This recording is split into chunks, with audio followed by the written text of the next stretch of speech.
Hi, my name is Erica Plemmons, and I'm a senior economist with Bright MLS. Something new happened this week in the Mid-Atlantic. For the first time in 2023, new listings beat what they were during the same week in 2022.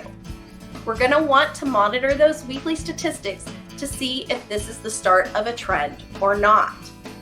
Last week, Freddie Mac reported the average 30-year fixed mortgage rate was 7.49%.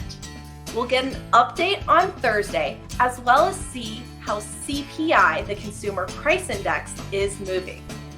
Dr. Lisa Sturdivant will share her thoughts on those latest figures and how they're impacting the housing market. So be sure to follow Dr. Lisa Sturdivant as well as Bright MLS on social.